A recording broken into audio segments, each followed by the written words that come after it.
تسبیحات پر 40 روزہ اعتکاف۔ بسم اللہ الرحمن الرحیم۔ شروع اللہ کے نام سے جو بڑا مہربان نہایت رحم کرنے والا ہے۔ دن نمبر 10۔ تسبیح اللہم انی اسألوک باسمائک الحسنی۔ یا علی مدد۔ شکر الحمدللہ ہم نے 90 دن کی تسبیح آج مکمل کر لی ہے۔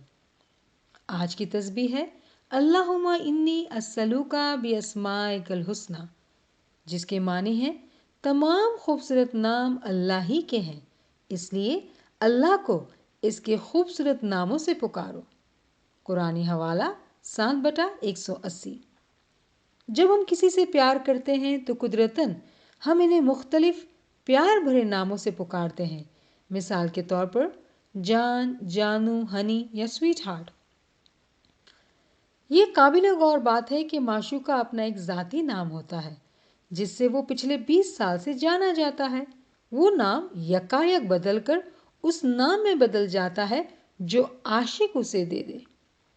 یہ نام معشوق کو بہت ہی بھاتا ہے اور وہ چاہتا ہے کہ وہ اس نام کو عاشق کی زبان سے بار بار سنے، کیونکہ اسے سن کر معشوق کو بے حد خوشی ہوتی ہے۔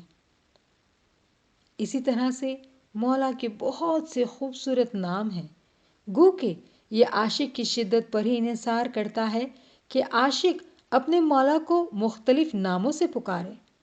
جیسے کہ اس حوالے میں کہا گیا تمام خوبصورت نام اللہ ہی کے ہیں، اس لیے انہی ناموں سے اسے پکارو۔ یہ عاشق پر ہی منحصر ہے کہ وہ معشوق کو کس نام سے پکارے۔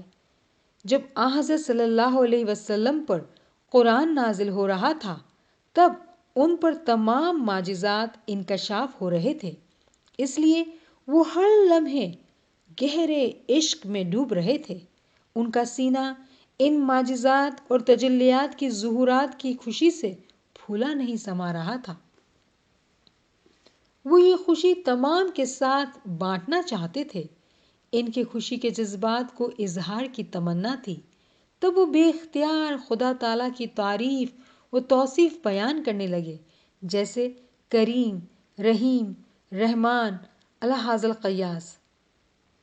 اہل ظاہر یا اہل شریعت ان ناموں کو خدا کے 99 نام سے جانتے ہیں۔ صوفی مذہب طریقت پر مبنی ہے۔ صوفی حضرات عام طور پہ خدا تعالیٰ کو ہو کے نام سے پکارتے ہیں، جبکہ اسماعیلی طریقہ حقیقت پر مبنی ہے، اور یہ ہماری خوش قسمتی ہے کہ ہمارے پاس حاضر و موجود امام ہیں۔ در حقیقت اسماعیلی طریقے میں ہر چیز زندہ و جاوید ہے، اس لیے ہم پر یہ نوازش ہے کہ ہمارے پاس امام کو پکارنے کے لیے ان گنت نام ہیں اور ان کا شمار کرنا مشکل ہے۔ مثال کے طور پر ائمہ طاہرین کے نام اور پیغمبروں کے نام بھی امام زمان کے زندہ نام ہیں۔ علاوہ ازیں ایک مومن سالک کو اس کے حقیقی علم کی سمجھ اور درجہ عشق کے مطابق اسماء اعظام عطا کیے جاتے ہیں۔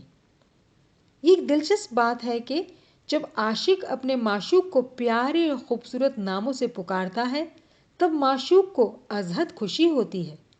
یہ عشق اور شیرینی معشوق کے دل پر گہرا اثر کرتی ہے اور پھر ایک حیرت انگیز معجزہ ہوتا ہے۔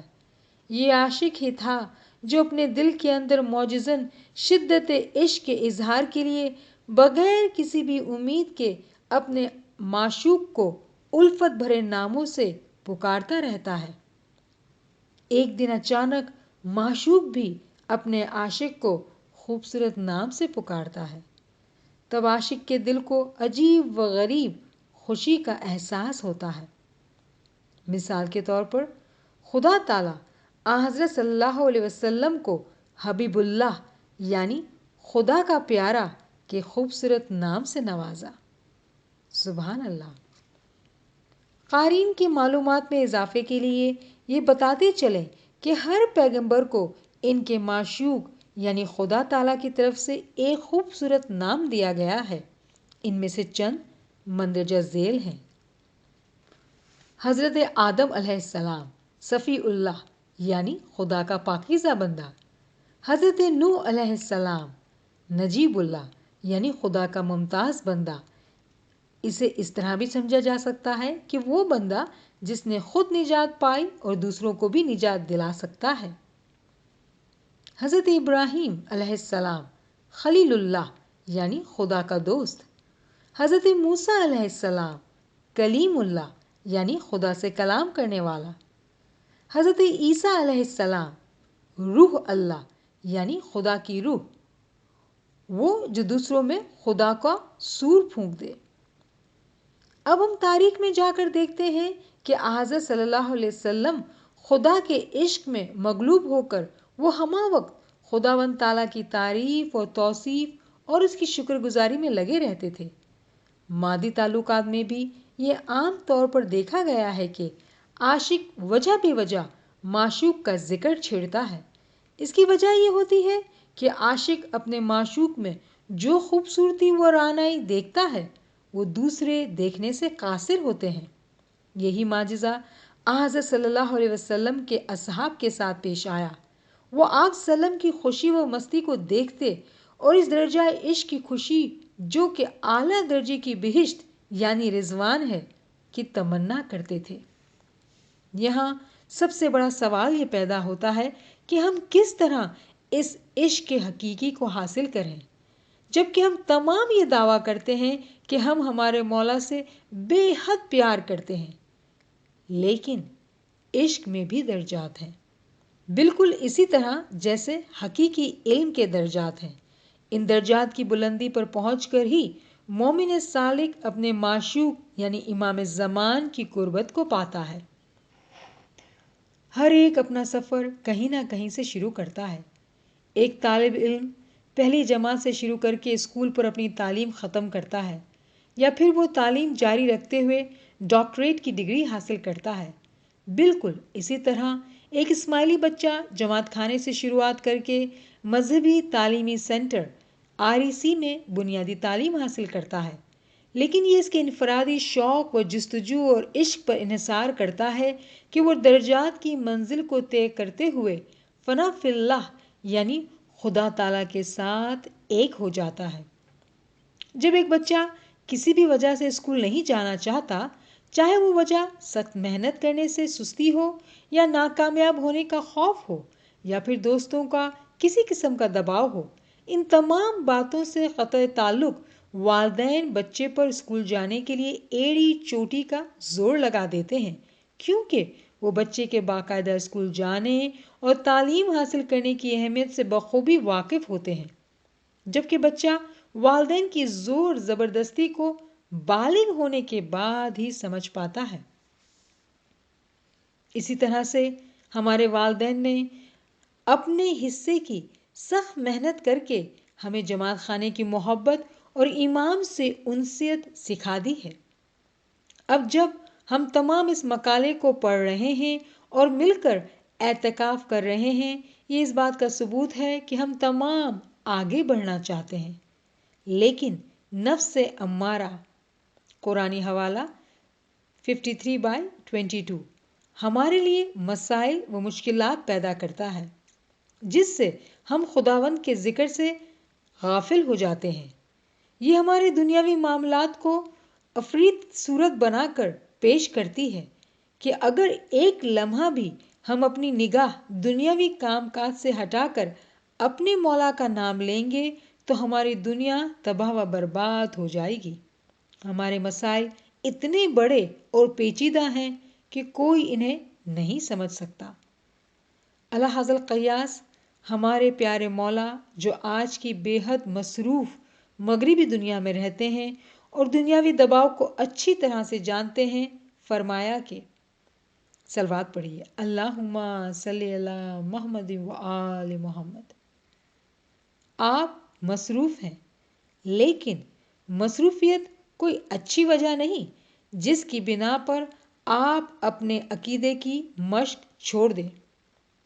لیکن اگر آپ کو مشکل ہوتی ہے تو آپ اپنے ساتھ تسبیح رکھیں اور بس 10 سیکنڈ، 5 سیکنڈ یا 30 سیکنڈ کے لیے اپنی تسبیح لیں. اور یا اللہ، یا علی، یا محمد کو پکاریں، تاکہ آپ کی سوچ اور آپ کی روح ان قلیل لمحات میں ان چیزوں کو دیکھے جو مادی نہیں، کیونکہ یہ آپ کو خوشی پہنچائے گی۔ میں یہ یقینی طور پر کہتا ہوں۔ 16 اپریل 2008۔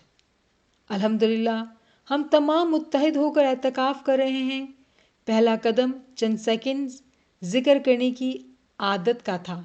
شکر الحمدللہ کہ آج ہم اپنے ذہن اور وقت کو 1000 دفعہ اس ذکر کرنے پر وقف کریں گے اور کہیں گے، اللہم انی اسألوک باسمائک الحسنی، جس سے یہ مراد ہے کہ تمام خوبصورت نام آپ کے ہیں، او ہمارے پیارے مولا، اسی لیے ہم آپ کو انہی ناموں سے پکارتے ہیں۔ شکر الحمدللہ۔ آج ہم تمام اس بات کی تصدیق اپنے دل و جان سے کرتے ہیں کہ خوبصورت نام تو صرف اور صرف اسی کے ہیں۔ کل پھر ہم ایک اور خوبصورت نام سے آپ کو پکاریں گے۔ یا مولا، ہم تجھے اپنے دل و جان کی تمام تر قوت کے ساتھ پکارتے ہیں، برائے کرم ہماری روحوں کو بلند کیجیے۔ یا مولا، ہم انتہائی غریب ہیں کہ تجھ سے تیرا ہی عشق طلب کرتے ہیں۔ اے مہربان مولا، اپنا پاکیزہ عشق ہمیں سکھا دیجیے تاکہ ایک لمحہ بھی ہم آپ کو نہ بھولیں۔ یا مولا، ہمیں حقیقی علم کی دولت عنایت کیجیے اور قابلیت دیں کہ ہم اسے اپنی پیاری جماعت میں بانٹ سکیں۔ یا مولا، عالم و انسانیت میں امن و امان قائم کیجیے۔ آمین الہی آمین۔ دعاؤں کے طلبگار، آپ کے علمی دوست۔ یا علی مدد۔